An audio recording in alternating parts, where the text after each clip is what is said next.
Hello and welcome back. It's gonna be a whole lot of orange in this year-end episode of Malaysian Riders Motorcycle Show, and we start with the KTM Duke 390.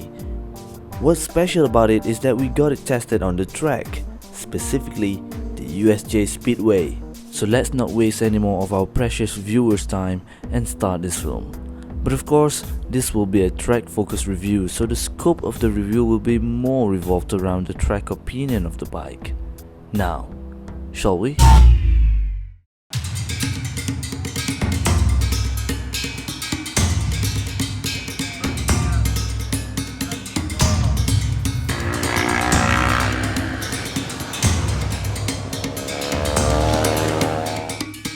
Well, the story of our Duke 390 track test starts with only a few questions in mind. The performance of it on track, the readiness of it for the track, the value of it on track, and is it any better than the Duke 200?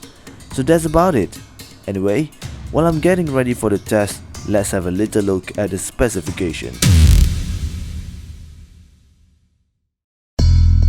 KTM manufactured this Duke 390 based on its predecessor, the highly successful Duke 200. So what are the differences of this newer Duke 390? To me, it's not much. The 375cc engine capacity produces around 44 horsepower, and with it being a single-cylinder engine, it produces 35 pound-feet of torque, and yes, that is huge. The fuel tank is around 13 liters including its reserve, and with a dry weight of around 139 kilograms, it shows that the bike is light and capable of going the distance. Apart from that, it's basically similar to the Duke 200, even the looks. But then, it's not too bad.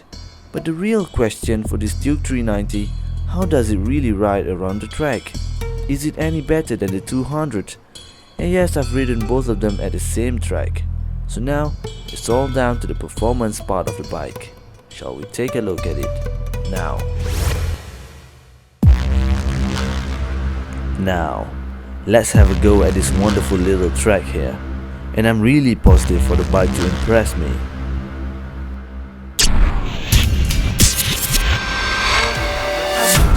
And right away, I was right. The bike is comfortable to get used to. I think it is purely because of how similar it is with the Duke 200. But with the higher torque and BHP, it really packs a whole lot of punch to give you a smile while riding it. This first turn here, I took it in my warm-up lap, and it feels easy to turn and stable in holding its trajectory.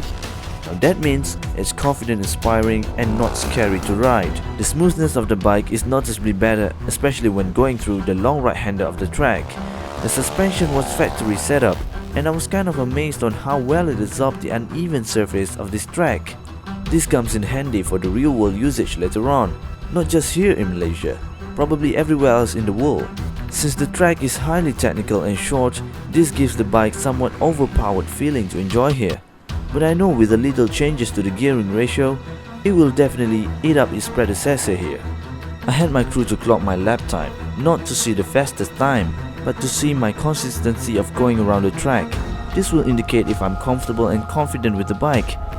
I had a 1 minute dead fastest lap, with 1 minute and 1 second as an average lap time. After doing more than 20 laps, this is positive for the bike, since it comes directly from the factory. Imagine if you can play around with the settings a little bit. I think it can be so much better than that. The standard tire on this bike is average and not recommended for the track, but it holds itself pretty well on the testing session. But it really depends on each rider's preference. To me, I would just change it. The rest of it is just normal.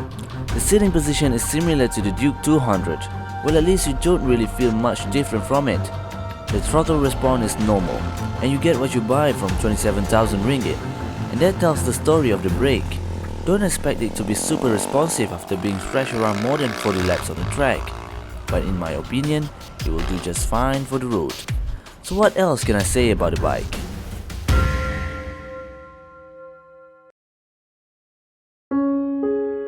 The chance given by the people at KTM CKD Malaysia for us was deeply appreciated, and for the first time in our career, we got to really test out the proper bike's performance on track.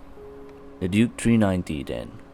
It's really an improvement for the KTM's small capacity segment. So much until I'm not seeing the point of the 200 to exist at all.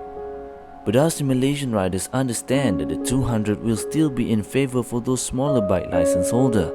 The 390 is more for the people who wants a smaller bike with a great deal of power, enough to be a track machine and be used daily as a workhorse. This will certainly not be the last of our time with the bike, but until that time, the Duke 390 really deserves to be called as the beginner bike of the year. Well, at least that is our opinion.